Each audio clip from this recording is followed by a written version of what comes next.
만나면 좋은 친구 MBC.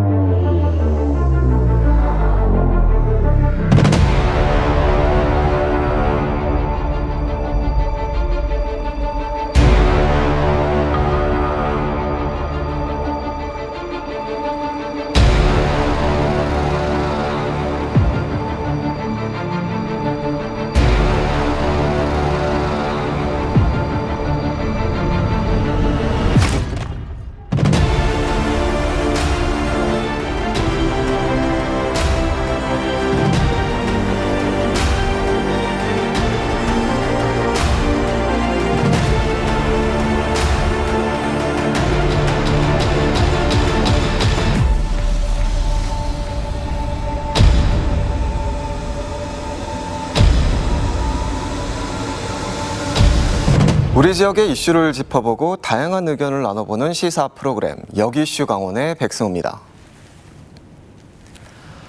가을이 무르익으면서 단풍 산행 계획하시는 분들 많으실 겁니다.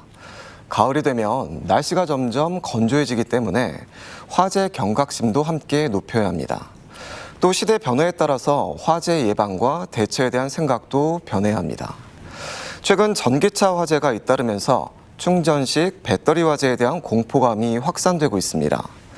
오늘은 소방 방재 분야의 전문가들 모시고 강원 지역의 현황은 어떤지, 꼭 알아둬야 할 화재 안전 상식에는 어떤 것들이 있는지 말씀 나눠보도록 하겠습니다. 오늘 함께할 출연자분들을 소개해드리겠습니다. 먼저 강원특별자치도 소방본부 엄석원 화재안전조사팀장님 나오셨습니다. 팀장님 안녕하세요. 안녕하십니까. 그리고 이승철 한국화재소방학회장님 나오셨습니다. 안녕하십니까? 안녕하십니까? 그리고 이영주 경일대학교 소방방재학과 교수님 나오셨습니다. 교수님 반갑습니다. 안녕하세요. 요즘 지하주차장을 갖춘 건물에 전기차의 출입을 막는 곳이 있는데 세무께서는 좀 어떠세요? 혹시 전기차를 좀 운전하고 계시는 분이 좀 있으신지?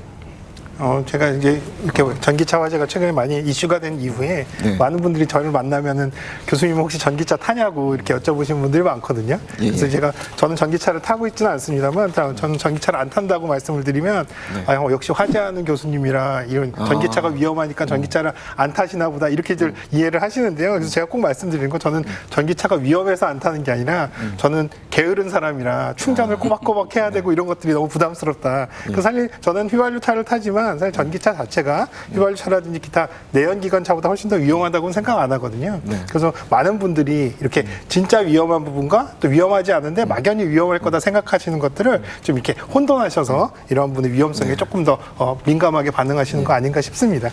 회장님께서는 좀 어떤 차를 평소에 타고 다니세요? 네, 저는 최근에 하이브리드 차로 바꿨는데요.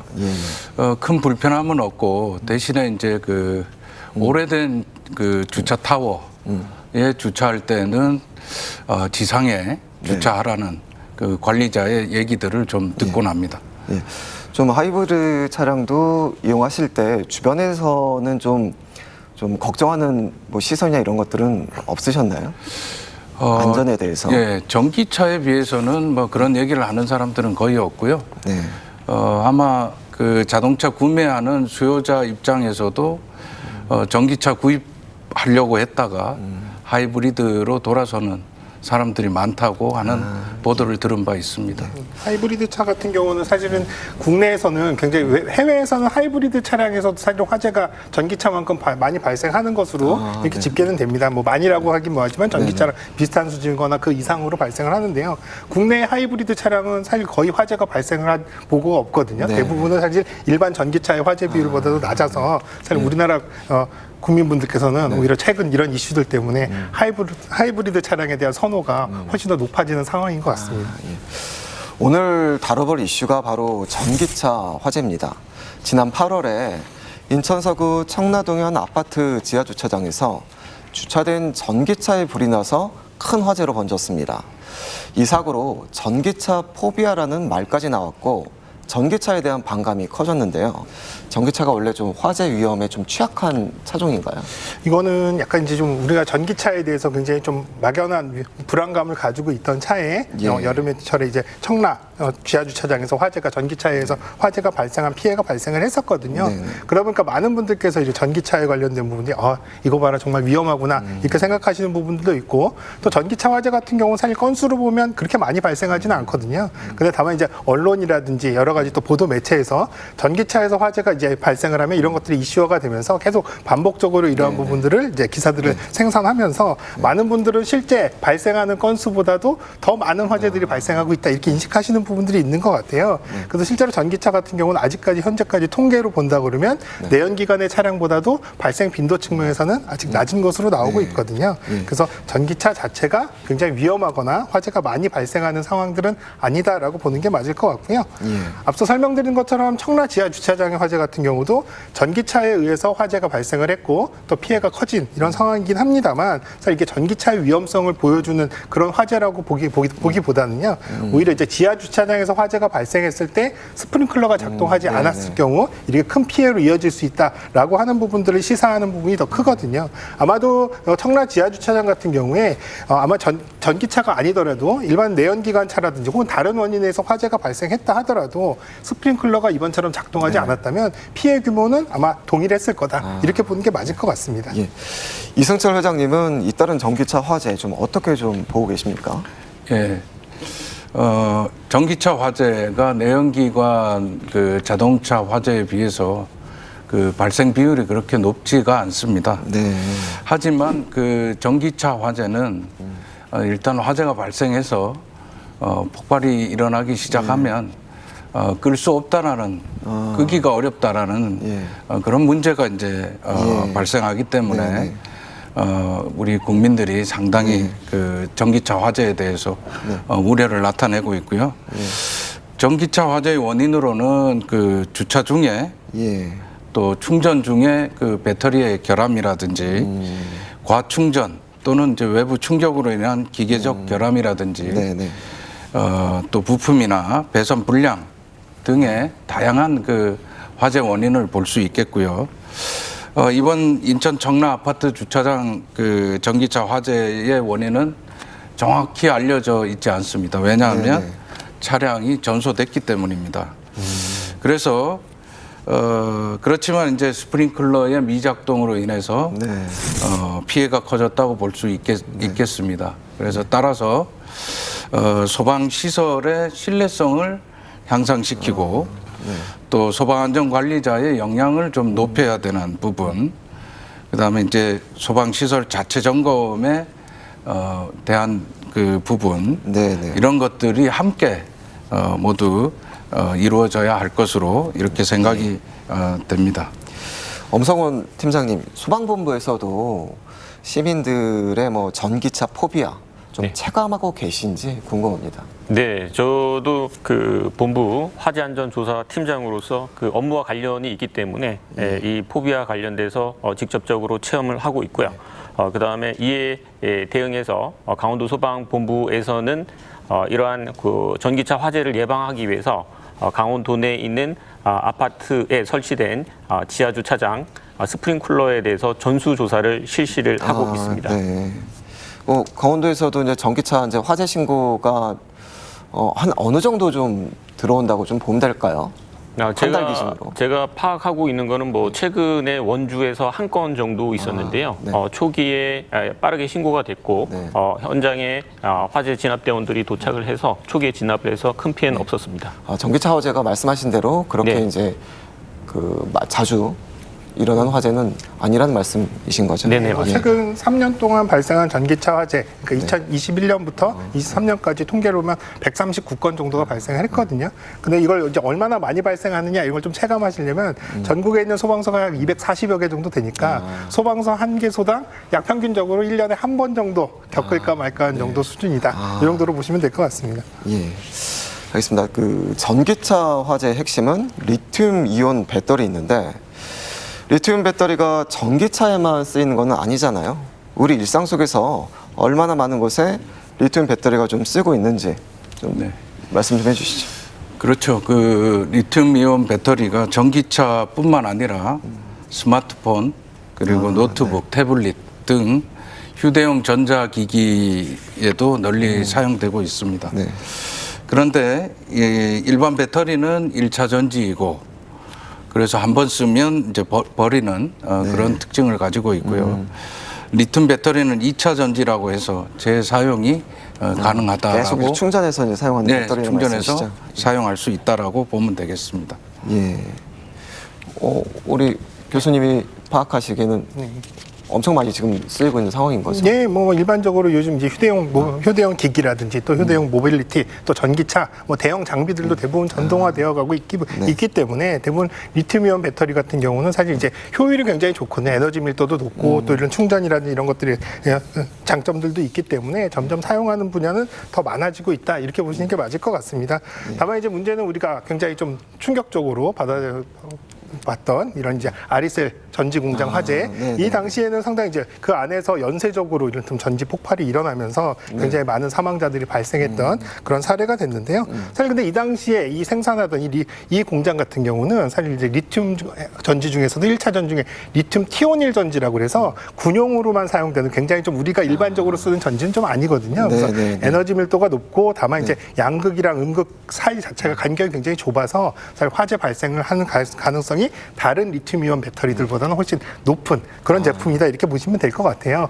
그리고 또 하나는 이제 이 공장 같은 경우는 리튬이온 배터리들이 이제 굉장히 많이 이제 보관돼 있는 상태에서 연쇄적으로 폭발하면서 큰 화재로 이어졌습니다만 대부분 개인적으로 사용하거나 일반 생활 속에서 쓰는 것들은 대부분 낮게 혹은 또 소량으로 이렇게 이제 사용이 되기 때문에 화재가 발생하거나 폭발한다 하더라도 뭐 이를테면 물이나 소화기로 진압할 수 있을 정도의 화재가 급격하게 커지는 상황들은 아니다. 그래서 많은 분들이 이 아리셀 공장 화재, 이 CCTV 영상이나 이런 것들을 또 화재 상황들을 보시면서 우리 집에서도 배터리가 폭발하면 위험한 거 아닌가 이렇게 불안해하시지만 사실 그렇게까지 불안해하실 필요는 없다. 그리고 이런 아리셀 공장의 건전지 같은 경우, 전지 같은 경우는 굉장히 특수한 용도이기 때문에 다만 이제 이런 특수한 용도긴 하지만 군용으로 많이 사용을 하기 때문에 군에서의 이런 저장 창고 같은 것들은 이미 이제 안전에 관련된 부분들을 조금 더 보관 방법이라든지 또 화재 위험을 미리 감지할 수 있는 이런 설비들을 갖춰서 이렇게 거친 이후 최근 3년 동안에는 화재나 폭발이 발생하지 않은 것으로 그렇게 확인이 되고 있습니다. 그렇기 때문에 여러분들 생활 속에서 쓰는 리튬이온 배터리 소량의 것들은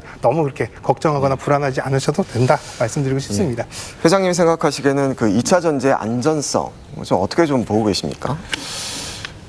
리튬 배터리는 앞서 말씀드린 바와 같이 충전해서 재사용이 가능한 배터리입니다. 그래서 가장 지금 그 문제화되고 있는 부분이 이 과충전, 급속 충전에 대한 얘기가 되겠습니다. 그 리튬 배터리는 그 높은 에너지 밀도와 긴 수명이 이제 장점을 가지고 있는데요.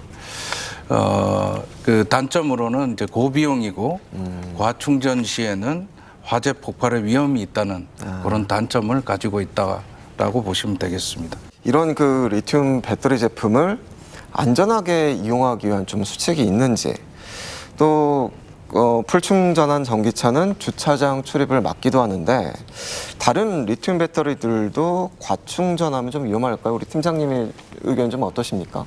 과충전하면은 그 화재가 발생한다. 특히 뭐 전기차에서 이러한 그 잘못된 정보가 나오고 있는데요. 이 BMS 시스템에 따라서 과충전을 방지를 전기차들이 하고 있습니다.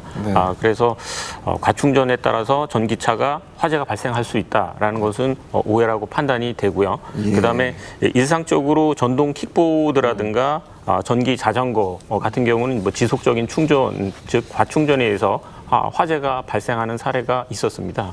거기에 따라서 사용상에 있어서 주의사항을 반드시 숙지를 하시고 안전하게 사용한다면 일상생활에서 편리하게 사용할 수 있을 거라고 판단됩니다. 그렇다면 교수님 그 안전하게 사용하기 위해서는 좀 어떤 수칙들을 좀 잘 지켜야 될까요? 예, 기본적으로 사실 전기차 자체 아까 말씀하셨지만 과충전이라고 하는 용어는 사실 전기차 배터리나 이런 전문가들한테 말씀을 여쭤보면 우리나라에 사실 과충전이라는 건 없다라고 말씀을 하세요. 왜냐하면 이제 차량에 탑재되는 배터리 자체가 우리가 충전하는 표시등에는 100%로 나오지만 실제로는 그런 것들이 이런 여유 마진들이 있기 때문에 대략 한 95% 정도 그렇기 때문에 우리가 보는 것에 100% 충전을 한다 하더라도 사실 여유 마진이 있는 거고요. 또 한편으로는 최근에 이제 많이 얘기가 됐던 됐던 것들이 이런 위험성 때문에 뭐 한 70%에서 80%만 충전된 차량만 뭐 이를테면 이제 이 주차장에 들어가게 하겠다라고 하는 것들도 사실 7, 80%를 충전한다 하더라도 사실상 화재 위험이 뭐 100%일 때보다 현격하게 낮아지거나 크게 의미 있게 작아지진 않는다라는 것들이 전문가들의 공통된 의견입니다. 그렇기 때문에 충전을 많이 하거나 적게 하거나 이런 것들의 위험성은 상대적으로 그렇게 많이 영향을 미치지 못한다라고 보는 게 맞을 것 같습니다. 이 과충전에 대한 얘기는 이제 사람에 따라 좀 달리 볼 수 있다고 생각합니다. 어떤 얘기냐면 저희가 취침 중에 계속적으로 충전을 한다든지 그러니까 이제 충전됐다라고 이렇게 판단이 됐을 때 코드를 뽑아가지고 충전을 이제 마감을 해야 되는데 그런 충전을 계속 오버로드 걸릴 때까지 이제 한다든지 그 다음에 이제 외부 충격이 있습니다. 그래서 외부 충격이 이제 배터리가 충격을 받았을 때는 셀에 이제 문제가 생겨서 화재 폭발까지 이를 수 있다라고 볼 수 있겠습니다. 예.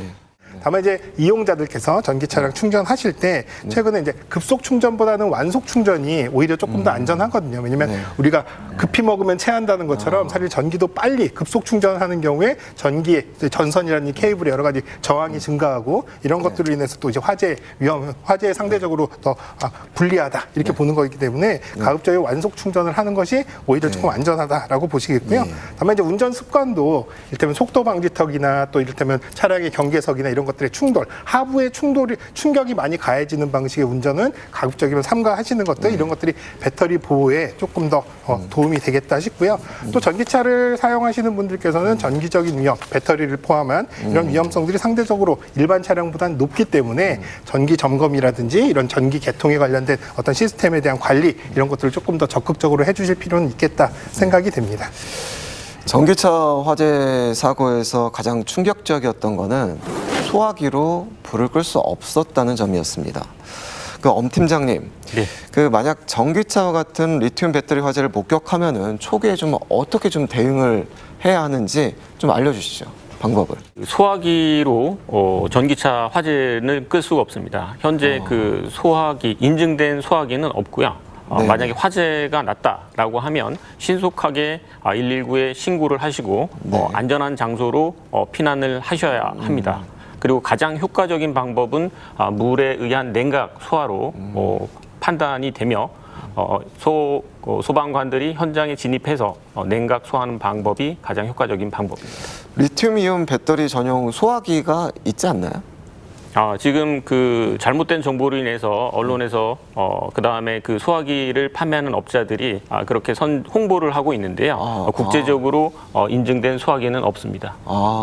실제로 이제 리튬이온 전용 배터리라고 이제 이렇게 이제 홍보를 하거나 또 판매를 하고 있는 곳들은 자체적인 실험을 통해서 이제 이만큼의 성능이 나온다라는 것들을 이제 보여주면서 이게 이제 적응성이 있다 이렇게 보는데요. 대부분 이제 그런 영상들, 실험 영상들을 보시면 배터리 팩을 까서 그 안에 셀들이 노출된 상태에서 분사를 했을 때 소화 성능이 있는 것으로 이렇게 확인이 되는데요.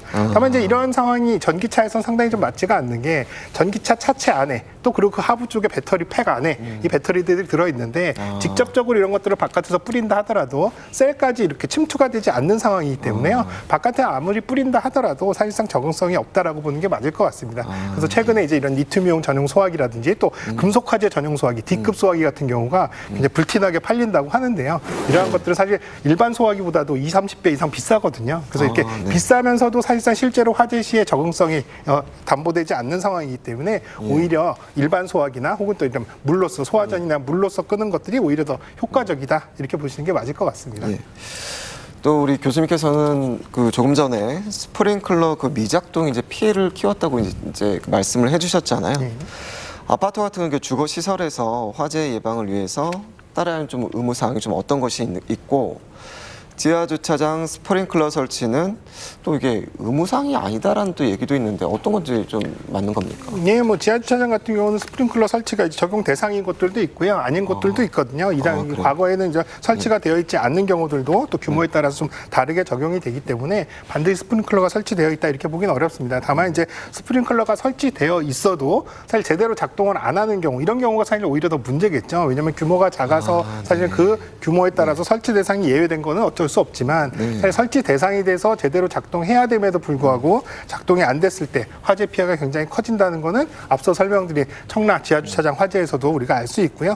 대부분 지하주차장 또 지하 공간에서 화재가 발생했을 때 스프링클러가 미작동하는 경우 대부분 대형 인명 피해라든지 대형 재산 피해로 이어지는 경우들이 대부분입니다. 그렇기 때문에 우리 지하주차장에 스프링클러가 설치되어 있구나라고 방심하시기보다는 이런 것들이 제대로 잘 작동하는지 이런 부분을 조금 더 관심 있게 들여다보시고 또 관리가 잘 되고 있는지도 이런 것들을 확인해 볼 필요는 분명히 있다 생각이 됩니다. 엄 팀장님 혹시 네. 강원도에는 아파트 지하주차장 스프링클러 뭐 설치 현황이라든지 네네. 좀 그런 뭐 데이터가 좀 있으신지? 네네. 저희가 지금 강원도 내에 1281개의 아파트 단지가 있습니다. 그 중에서 지하 주차장 중 스프링클러가 설치된 대상이 588개의 단지입니다. 588개의 단지에 대해서 강원소방본부에서는 현재 스프링클러가 정상적으로 작동하는지에 대해서 전수조사를 하고 있습니다. 예, 말씀 감사합니다. 법적인 아파트 스프링클러 설치 대상의 히스토리를 좀 살펴봐야 할 텐데요. 1992년 소방법 개정으로 인해서 16층 이상 아파트에만 스프링클러가 설치되게끔 되어 있다가 2005년도에 또 개정이 돼서 11층 이상의 아파트에 스프링클러가 설치 대상이 되었고요. 최근 2018년부터 6층 이상 아파트 전층에 스프링클러의 설치를 의무화하고 있습니다. 그런데 이제 개정된 법들을 이제 보면 기존 건물에 대한 소급 적용은 되지 않는다는 이러한 문제들이 있기 때문에 좀 오래된 기축 아파트에 대해서 문제가 좀 되지 않겠나 그렇게 생각하고 있습니다. 그러면은 설치가 되지 않는 아파트가 만약 그런 시설을 갖출 수는 있는 건가요? 현재로서는 법적인 부분으로 하기에는 이미 지어져 있기 때문에 좀 어려울 수 있겠지만 간이 시설이라든지 그렇죠. 간이 스프링클러 시설이라든지 이런 것들로 이제 일부 보완할 수는 있을 것 같습니다. 그 부분 조금 더 설명을 드리면 사실 말씀하신 대로 많은 분들이 이렇게 이제 화재가 발생을 하면 기존의 스프링클러 설치 대상을 이제 확대하는 부분들 또 그리고 설치 대상이 아니었던 것들을 이제 소급 적용하는 부분들 이런 부분들에 대한 얘기들이 이제 많이 나오는데요. 사실 소급 적용이 사실 굉장히 좀 어렵습니다. 현실적으로는 우리가 지금은 설치되어 있는 대상인데 이전에는 설치가 안 돼 있으면 그것도 당연히 설치하게끔 돼야 하는 거 아니야 이렇게 쉽게 생각하시지만 이미 사용 중인 건축물 같은 것이 아파트 같은 경우 특히 이 스프링클러 배관이 사실 지금 스프링클러 헤드만 설치한다고 되는 게 아니라 헤드 그 안쪽에 이제 배관 그리고 뭐 펌프 그다음 수조까지 이런 것들이 다 일체화돼야 되기 때문에 비용적인 부분이나 사용성의 제한이라든지 또 한편은 이제 유지 관리적인 측면에서 상당히 좀 한계는 분명히 있다 이렇게 보는 게 맞을 것 같고요. 다만 그래서 이런 것들을 이제 소급 적용을 의무화한다 이런 관점보다는 오히려 이제 본인들이 이런 시설들을 설치하고 싶어 하는 곳들을 조금 더 적극적으로 지원해 준다거나 뭔가 이렇게 성능을 좀 개선했을 때 인센티브를 준다거나 하는 이런 유도책들 이런 것들이 조금 더 합리적이지 않을까 생각은 됩니다. 또 한편으로는 최근 들어서는 앞서 말씀드린 아파트뿐만 아니라요. 소규모 공동주택, 빌라라든지 이를테면 다세대 주택 같은 경우도 지금 스프링클러 설치 대상으로 확대가 돼서요. 이러한 곳들도 이런 스프링클러를 설치해서 안전을 확보할 수 있도록 그렇게 추진 중이다 말씀드릴 수 있겠습니다.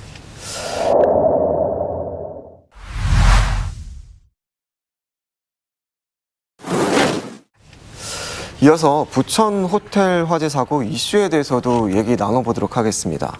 무려 7명이 숨진 부천 호텔 화재 사고. 그런데 이 사고에서 왜 이렇게 많은 사망자가 발생한 건지 좀 어떻게 좀 파악을 하고 계십니까? 이 당시 이제 화재가 발생한 그 810호라고 하는 그 화재가 최초 발생한 실이 있는데요. 이 실에서 최초의 투숙객이 이제 맨 처음 이제 이 방에 들어갔을 때 타닥타닥하는 소리도 들리고 타는 냄새도 났다고 합니다. 그래서 이제 이 투숙객이 이제 프론트에 얘기를 해서 이런 상황이다. 그래서 방을 바꿔달라라고 요청을 했고, 그래서 이제 그런 안내를 통해서 다른 층의 방으로 이제 안내를 받았는데요. 근데 이제 그 이후에 방을 바꿔서 이렇게 다른 방으로 가는 과정에서 810호에 문이 열려 있는 상태였고 또 공교롭게도 810호 안에서 에어컨 부분에서 이제 화재가 발생해서 화재가 커지면서 이 실 안에 있었던 화재가 이제 연기가 그대로 복도 쪽으로 그대로 확산이 됐고요. 또 한편으로 이 8층 부분에서 이제 9층으로 올라가는 계단실의 문도 열려 있다 보니까 한마디로 화재가 발생한 층의 연기들이 복도라든지 또 계단실을 통해서 바로 위층이라든지 이런 것들로 굉장히 빠르게 확산되는 그런 상황이었습니다. 그렇기 때문에 실제로 다른 실에 계셨던 투숙객들이 사실상 대피 경로가 막혀 있는 상태에서 큰 인명 피해로 이어진 것으로 이렇게 확인이 되고 있습니다. 또 이제 이 사고에서 가장 충격적이었던 부분이 8층에서 뛰어내린 두 분이 밑에 에어매트가 깔려 있음에도 불구하고 숨졌다는 점입니다. 엄 팀장, 이 부분에 대해서 좀 한번 짚어봐 주시죠. 예, 그 부천 호텔 화재 관련해서 그 공기 안전 매트가 뒤집힌 사고의 정확한 원인은 소방청에서 현재 정확한 원인을 조사 중에 있습니다. 네네. 예, 그리고 우리 도내에서는 총 90건의 그 공기 안전 매트 사용 실적이 있습니다. 총 5년간에 걸쳐서 분석을 해봤고 거기에 따라서 안전 사고가 있었던 건수는 다행히 없었습니다. 한 건도 없었고요. 네네. 네. 그리고 향후에 저희가 이에 대한 대비책으로 공기 안전 매트의 내용 연수를 파악하고 기능상의 이상 유무까지 이상이 있는지 없는지까지 확인을 마쳤습니다. 예. 이게 매우 이제 이례적인 사고인데 우리 노 회장님께서는 좀 어떻게 좀 보고 계십니까? 예. 그 설치된 에어매트의 크기는 가로 7.5m, 세로 4.5m, 높이 3m의 크기를 가지고 있고요. 에어 쿠션 방식으로 해서 매트 안에 공기를 주입해서 커다란 이제 쿠션을 만들고 그 위에 이제 대피자가 떨어지면서 일부 공기가 매트 바깥으로 배출돼서 충격을 완화시키는 그런 구조인데요. 현재까지 알려진 바로는 매우 그 드문 이례적인 사고라고 할 수 있겠습니다.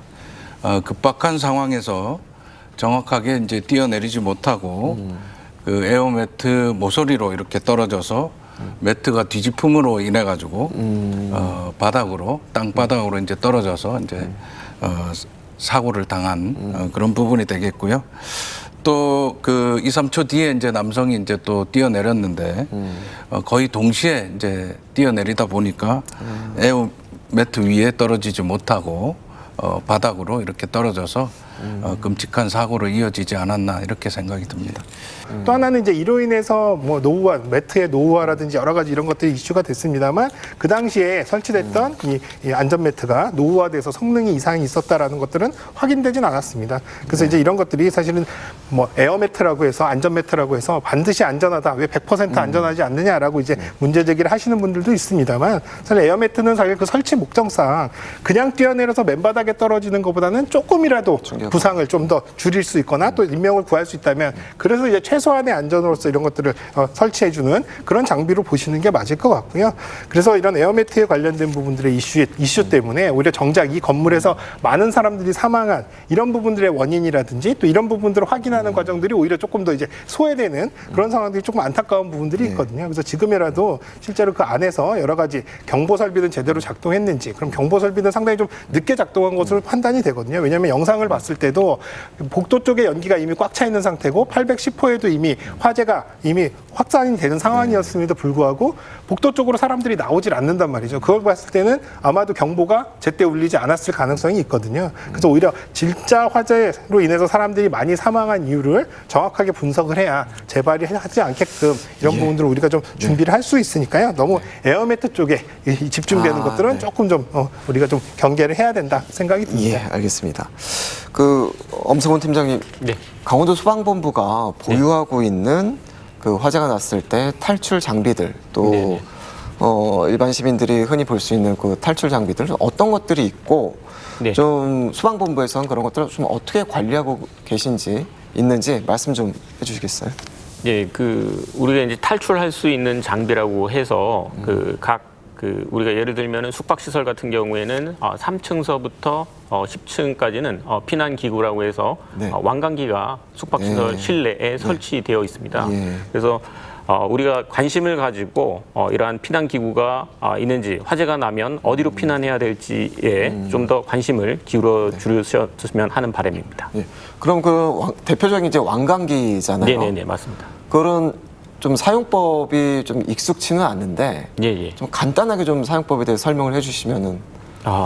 우선 그 왕강기 사용법에 대해서 이 자리에서 간략하게 설명을 드리면 우선은 그 함 안에 들어 있습니다. 실내에 왕강기 함이 있고 그 함을 열어서 고리 부분을 찾으셔야 됩니다. 그래서 그 고리 부분에 고리를 걸어서 이 릴이라고 있는데요. 그 줄을 밖으로 던지고 그 다음에 내 몸에 걸 수 있게끔 이 몸 팔 아래쪽에다가 걸고 안전하게 자기 몸을 창 밖으로 내밀어서 이렇게 안전하게 벽을 짚으면서 손으로 내려가시면 되겠습니다. 예. 부천 호텔 화재 사고 때 좀 또 주목받았던 일이 하나 또 있는데 한 간호학과 학생이 일산화탄소는 물에 녹는다는 생각이 떠올라서 화장실에서 샤워기를 틀고 머리에 이제 대고 있어서 그 덕분에 이제 살았다는 기사도 나왔습니다.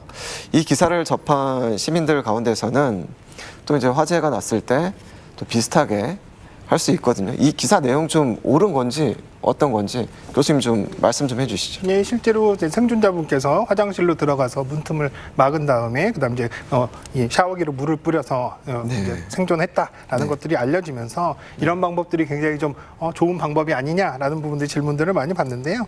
우선 첫 번째는 이렇게 이제 샤워기로 물을 뿌려서 이산화탄소를 녹인다라고 하는 것들은 그 효과는 굉장히 미미할 겁니다. 그렇기 때문에 실제적으로 뭐 호흡이 곤란한 상황 혹은 질식이 되는 상황을 이런 물을 뿌림으로써 회피할 수 있다라는 것들은 사실은 좀 불가능하고요. 그렇기 때문에 오히려 이분이 이제 있는 실 안쪽에 오히려 이런 가스들, 유독한 가스들이 침투가 안 된 상황이었을 거다 이렇게 보는 게 맞을 것 같고요. 또 하나는 또 화장실로 그럼 대피하면 안전할까? 많은 분들은 그래도 수전도 있고 물을 틀면 물도 있고 이러다 보니까 또 이제 작은 공간에 밀폐가 돼 있다 보니까 이런 곳이 오히려 더 안전할 수 있지 않을까 생각이 되지만 사실은 또 화장실로 대피를 하시라 이렇게 말씀드리기 굉장히 좀 어렵습니다. 왜냐하면 화장실 같은 경우는 환기구들이 이제 다른 공간과 연결이 돼 있어서 오히려 환기구를 통해서 화장실 쪽으로 먼저 연기가 또 확산될 수 있는 가능성도 있고요. 또 밀폐된 공간이다 보니까 구조라든지 이런 것들이 이제 수색을 할 때 잘 발견되기 어렵고 또 바깥에서 화재가 더 확산되는 상황, 더 위험한 상황이라면 사실 꼼짝없이 그 안에 갇혀서 이제 어디로 도망갈 수 없는 정말 더 위험한 상황이 될 수 있기 때문에 오히려 화장실로 대피하는 것들, 이 생존자 같은 경우는 정말 어쩔 수 없는 상황에서 임기응변으로 이렇게 생존을 했습니다만 이게 일반화된 안전한 이런 피난 방법이다라고 말씀드리기는 어렵습니다. 다만 이제 문을 정확하게 잘 막으신 다음에 뭐 문틈을 뭐 이렇게 이제 연기가 들어오지 않게끔 젖은 수건이나 이불 같은 걸로 막아 놓으시는 것들, 그 다음에는 가급적이면 창가 쪽, 왜냐하면 이제 연기에 의한 질식이라든지 이런 부분들을 조금 더 회피할 수 있는 것들이 신선한 공기를 맞을 수 있는 창가 쪽이기 때문에 창가 쪽에 위치하시고 또 바깥쪽에 구조를 받으시거나 또 위치를 알리기도 창가 쪽이 더 좋기 때문에 상대적으로는 창가에 가까운 쪽이 훨씬 더 안전할 수 있다 이렇게 말씀드리겠습니다. 불이 났을 때 좀 가장 주의해야 될 게 바로 일산화탄소 중독일 것 같습니다. 어떻게 대처해야 이 중독을 좀 피할 수 있는지, 이 사고처럼 복도에 연기가 이제 가득 찼을 때 좀 어떻게 하는지 좀 궁금하거든요. 엄 팀장님 어떻게 설명해 주실 수 있으세요? 예, 그 일산화탄소 예방법에 대해서 간략하게 설명드리겠습니다. 일산화탄소는 무색, 무취로 우리가 이제 평상시에 느낄 수가 없습니다. 그래서 중독 증상으로는 일정 농도 이상이 되면 두통이라든가 그다음에 구토 증상이 일어나고요. 그다음에 한 0.5% 이상이면 수분 내에 사망하는 유독가스라고 보시면 되겠습니다. 이런 것들을 예방하기 위해서 가장 중요한 것은 평상시에 우리가 그 아파트 내에 있는 보일러가 있습니다. 가스 보일러가. 이런 배관들이 이 가스가 새는지를 정기적으로 점검을 해 주시고요. 그다음에 두 번째로는 우리가 이제 그 캠핑을 많이 가는데요. 캠핑 텐트 안에서 우리가 이러한 석유 보일러라든가 이런 보일러, 이 난로라든가 이런 걸 사용하게 되면 일산화탄소 중독이 있을 수가 있습니다. 그래서 텐트 내에서 이러한 제품들을 사용을 금하여 주시고, 그 다음에 난방기구를 사용하실 때는 실내에서는 반드시 정기적으로 환기를 시켜주시면 되겠습니다.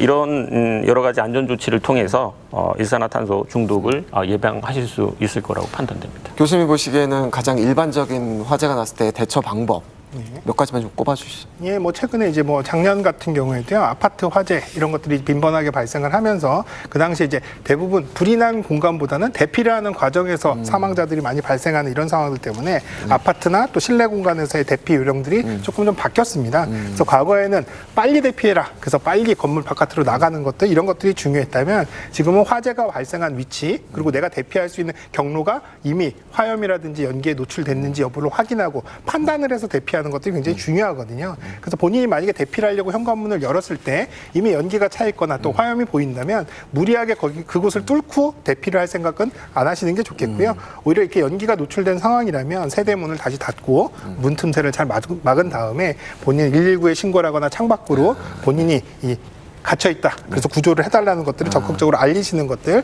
이런 것들이 중요하겠습니다.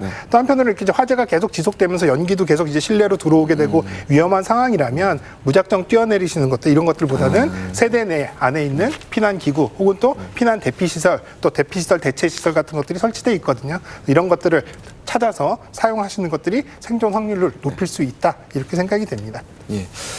우리 또 회장님이 생각하시기에는 화재 상황이 워낙 다양하잖아요. 그래서 그렇죠.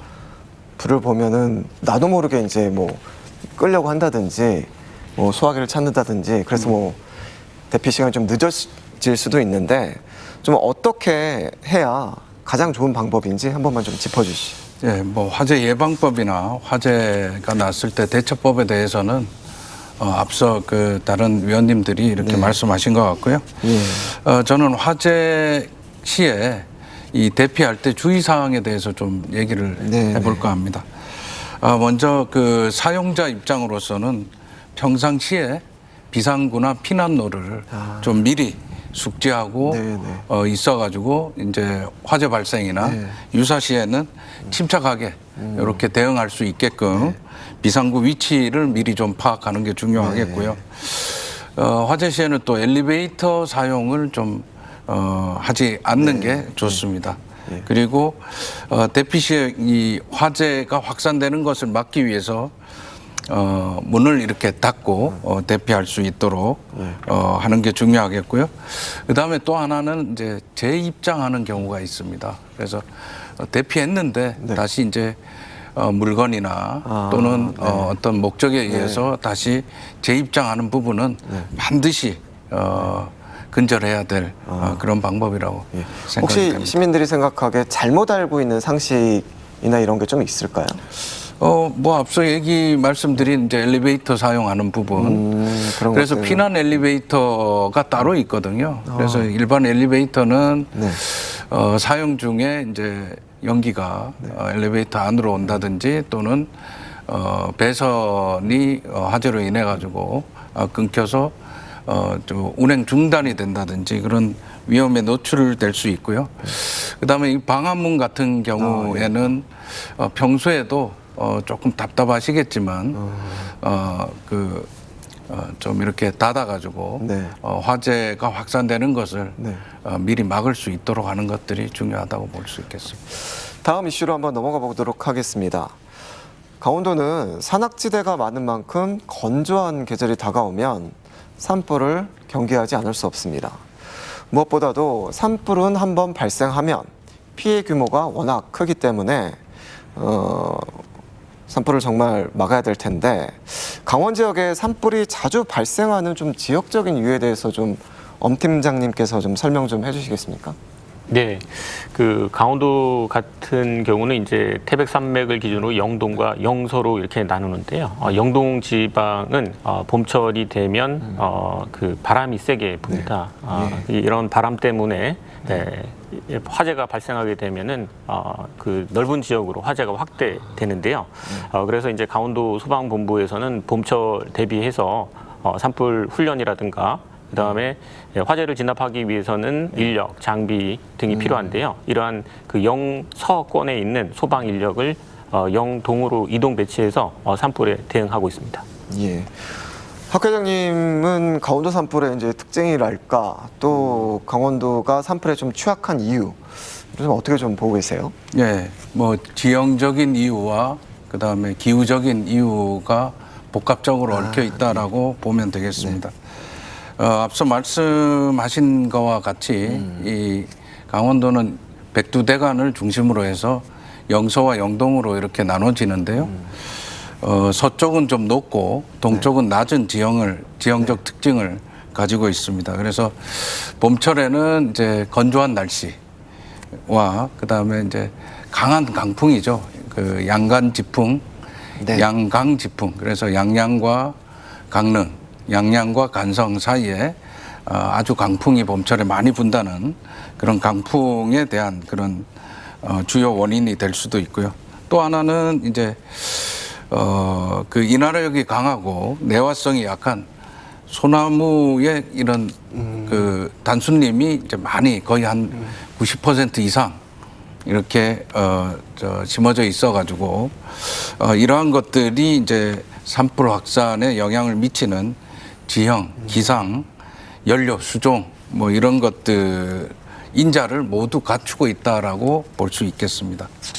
강원도 소방본부에서는 대형 산불에 대해서 좀 어떤 대책을 좀 세우고 관리하고 계신지 좀 말씀 좀 해주시겠습니까? 네, 저희는 그 산불 화재 대응해서 별도의 매뉴얼을 만들고 있습니다. 네네. 그리고 그 매뉴얼에 따라서 소방력을 이동 배치시키고 교육과 훈련을 실시 중에 있는데요. 저희가 이제 4월 달이 되면은 기상 정보에 따라서 소방력을 이동 배치시키고 있습니다. 그리고 또 저희가 소방 헬기를 운영 중인데요. 이런 그 산불이 발생할 수 있는 시기에는 소방 헬기가 신속하게 뜰 수 있도록 소방 헬기 차고에서 미리 이 시동을 건다거나 앞에 빼놓고 신속하게 화재가 난 장소로 이동하여 소화를 하고 있습니다. 도심 주거지나 이제 건물에는 소방 의무사항 규정들이 많이 있는데 요즘 강원 지역에는 이제 귀농귀촌 하시는 분들이 많잖아요. 이렇게 단독주택을 짓거나 기존 주택을 리모델링해서 전입 오는 경우에도 좀 지켜야 할 좀 의무사항들이 좀 있을까요? 그 미국의 캘리포니아주 같은 경우에는 그 산림 가까이에 새로운 그 신축 주택을 지을 때는 산림과의 이제 거리에 따라서 그 주택의 외장재를 불연재로 한다든지 또는 조금 거리가 좀 떨어져 있다 그러면 준불연재로 한다든지 그러한 제도가 마련돼 있습니다. 근데 저희 강원도 같은 경우에 이러한 산불이 늘 이제 인근 마을에 피해를 주기 때문에 또 강원특별자치도도 출범이 됐기 때문에 미국 캘리포니아 주에서 시행하고 있는 이런 제도들을 좀 받아들여서 산불이 인근 마을 주민들에게 피해 주는 것을 좀 막았으면 하는 그런 바람이 있습니다. 우리나라에는 아직 그런 그런 그 제도까지는 규정이나 제도가 없는 상황이네요. 그리고 또 하나는 이제 그 인근 마을 산림에 가까운 인근 마을에 이제 그 산불로 인한 피해를 줄이기 위해 가지고 비상 소화 장치들을 이제 많이 설치를 해 두었는데요. 이런 신축 주택들을 귀농하시는 분들 가까운 인근 소방서나 119 안전센터에 얘기를 하셔가지고 이 비상 소화 장치를 설치해 두실 것을 권장드리겠습니다. 아무튼 소방본부에서는 화재 없는 마을도 이제 운영을 하고 있고 또 이제 그 일반 그 주택에 소방 시설도 좀 지원을 해주고 있는 걸로 알고 있거든요. 맞습니다. 좀 어떤가요 지금? 우선 주택에 맞는 그 단독 경보용 감지기가 있습니다. 그래서 저희가 이제 무상으로 취약계층에 대해서는 설치를 해주지만 그렇지 않은 경우에는 본인들이 직접 구매를 하셔서 단독 경보용 감지기를 설치를 하시고 그 다음에 소화기를 주택에 반드시 비치를 하셔서 초기 소화기를 이용해서 화재를 진압하시면 되고요. 그 다음에 특히 농촌 주택 같은 경우에는 이제 화목 보일러를 많이 사용하고 계십니다. 그러다 보니까 이제 이 화목 보일러에서 나오는 불티가 날아가서 화재를 발생시키거나 아니면 인근의 야산으로 올라가서 대형 산불로 발생시킬 수 있는데요. 이러한 경우에는 이제 간이 스프링클러가 설치가 그 화목 보일러 인근에 설치가 가능합니다. 그래서 이러한 예방 시설을 통해서 화재를 예방하실 수가 있겠습니다. 안 그래도 뜨겁게 달아오른 국민들의 화재 공포에 부채질하는 이슈가 등장했습니다. 북한에서 날려보낸 오물풍선의 기폭장지가 있었다. 낙하할 때 화학적 폭발을 일으켰다는 내용인데 몇 달 전에도 춘천시 동래면 학곡리 인근 야산에서 오물풍선이 떨어져서 불이 났다는 뉴스가 있거든요. 이거에 대해서는 좀 어떻게 좀 설명을 해주실 수 있으세요? 예, 뭐 지금 파주나 김포 쪽에서도 이런 오물풍선 화재가 발생했다라는 것들이 지금 확인이 되고 있는데요. 예. 최근에 이제 몇 건 정도 이렇게 발생을 하면서 많은 분들께서 좀 불안해하시는 건 사실인 것 같습니다. 실제로 이제 근데 오물풍선에 여러 가지 이제 화재가 난 현장에 보시면 이제 기폭 장치들도 있었다라는 것들도 있고 어떤 것들은 사실 이제 원인 불명인 화재들도 있는데요. 실제로 이제 이 기폭 장치가 그러면 과연 이제 화재를 일부러 지르기 위한 기폭 장치냐라고 한다면 굉장히 좀 위험한 상황이겠죠. 근데 현재까지 좀 확인된 바에 의하면 대부분 이제 이 풍선을 띄워서 이 오물 바구니, 오물 주머니를 이제 매달아서 오는데 이 풍선 부분하고 오물 주머니하고의 연결되는 끈 부분에 대부분 기폭 장치를 설치해서 아마도 이 기폭 장치는 이 이제 오물 풍선을 떨어뜨리기 위한 이런 장치가 아니었을까 이렇게 이제 추정이 되는데요. 다만 이제 이 기폭 장치가 이제 완전히 탈락이 된 상태에서 화재로 이어지지 않으면 상관없습니다만 이런 것들이 같이 이제 오물더미랑 내려오면서 화재로 이어진 상황들이 이제 최근의 화재 상황들이 아닌가 싶습니다. 그래서 뭐 이런 것들은 사실 우리가 예방을 할 수 있는 상황들은 아니기 때문에 많은 주민분들께서 시민분들께서는 오히려 이제 이런 풍선, 오물 풍선들이 날아다닌다 그러면 빨리 신고를 하시는 것들 또 그리고 화재가 낙하된 지점에서도 꼭 화재가 아니더라도 낙하된 지점에 대한 부분도 신고를 빨리 하셔서 이를테면 소방이든 아니면 지자체 혹은 군에서 빨리 이러한 부분들 현장에 대한 부분들의 안전 조치를 할 수 있게끔 하는 게 오히려 가장 현실적이고 또 가능한 방법이다 생각이 됩니다. 엄 팀장님께서는 이게 소방서에서는 그러면 이 오물풍선과 관련해서 군이나 네. 경찰하고 좀 어떻게 좀 공조를 하고 계신지 그리고 또 이제 오물풍선을 발견을 했을 때 시민분들이 좀 어떻게 대처해야 되는지 말씀 좀 해주시죠. 네. 우선은 오물풍선을 발견하게 되시면은 119로 신고를 하시거나 또는 112로 신고를 하여 주시면 되겠습니다. 그러면은 합동으로 저희가 현장에 출동해서 현장을 확인하고 거기에 맞는 대응을 하고 있습니다. 그래서 주민들이 직접적으로 거기에 대응할 필요는 없고요. 반드시 112, 그다음에 군, 소방으로 신고를 해 주시면은 거기에 맞춰서 저희가 대응을 하고 있습니다. 그렇다면 신고가 들어오면은 소방, 군, 경찰이 다 같이 출동을 해서 맞습니다. 조사를 다 하시는군요. 네네네. 거기 어떤 물질이 들어있는지 모르기 때문에 군과 경찰, 소방이 함께 출동하고요. 화재가 발생하게 되면 신속하게 저희 소방을 이용해서 화재를 진압하고 있습니다. 예. 네, 오늘은 소방 방재 분야의 전문가 세 분을 모시고 정말 뜨거운 이슈, 각종 화재 이슈에 대해서 이야기 나눠봤습니다. 끝으로 오늘 이슈를 다루면서 좀 남기고 싶은 말씀 한마디씩 좀 해주시죠. 네. 최근 잇따른 화재 사고로 많은 인명과 재산 피해가 발생하고 있습니다. 향후에 이러한 화재 사고를 최소화하기 위해서 단순한 소방법을 강화하는 그런 단순 조치를 취하는 것이 아니라 보다 장기적인 대책, 그러니까 소방시설의 신뢰성을 향상시킨다거나 소방안전관리자의 교육이라든지 자체 점검의 강화라든지 보다 장기적인 대책으로 화재 피해를 줄여야 앞으로 국민들이 이 화재 피해에 대한 걱정으로부터 조금이나마 덜지 않겠나 이렇게 생각합니다. 예, 감사합니다. 교수님 한 말씀 해주시죠. 네, 오늘 다양한 주제의 화재에 관련된 부분들을 말씀드렸는데요. 사실 많은 분들께서 우리나라 왜 이렇게 불이 많이 발생하지? 왜 이렇게 피해가 크지? 이렇게 생각하시지만 사실 통계적으로 봤을 때 우리나라가 실제로 화재 발생 건수라든지 또 피해 이런 것들로 보면 더 다른 나라 선진국에 못지않게 훨씬 더 안전한 곳으로 나오거든요. 그래서 오히려 우리 스스로가 왜 우리가 이렇게 위험할까? 또 우리 스스로가 너무 안전에 대해서 좀 부족하지 않나 이런 생각보다는 충분히 잘 하고 있고 또 우리가 조금 더 노력한다면 더 안전하게 또 안전한 생활을 할 수 있을 것이다라는 자신감을 좀 가지셨으면 좋겠습니다. 또 한편으로 아까 전기차라든지 또 이런 우물풍선 이런 것들도 우리가 잘 모르기 때문에 더 두렵고 무섭다고 생각되지만 사실 이런 상황들을 잘 이해한다 그러면 오히려 충분히 위험을 알고 대처하실 수 있기 때문에 이런 부분들 스스로 안전을 위해서 알려고 하는 노력들 또 그리고 본인들이 노력하는 부분만큼 안전해진다라는 것들 잘 명심하셨으면 좋겠습니다. 예. 끝으로 엄 팀장님 네, 말씀해 그 최근 발생한 그 대형 화재로 인해서 국민들의 관심이 화재 예방에 대한 관심이 높아진 것 같습니다. 이에 따라서 우리 주변에 있는 소방 시설이 어떤 것이 있는지 그리고 이 소방 시설 관리하는 소방 안전 관리자들이 교육과 훈련을 철저히 해주시기를 당부드리겠습니다. 이상입니다. 감사합니다. 화만은 그 어떤 감정도 없이 자연의 법칙대로 반응해 타오르는 아주 무서운 적입니다. 이런 화재 사고에 대처하는 가장 현명한 방법은 냉철하게 원인을 분석하고 그에 맞는 진화와 구조를 실행하는 겁니다. 뜨거운 불을 상대로 감정적으로 대처를 하는 건 오히려 피해를 키우는 일인지 모르겠습니다. 부디 더 안전한 사회가 되기를 바라봅니다. 여기 슈강원, 저희는 다음 시간에 찾아뵙겠습니다. 시청해주셔서 감사합니다.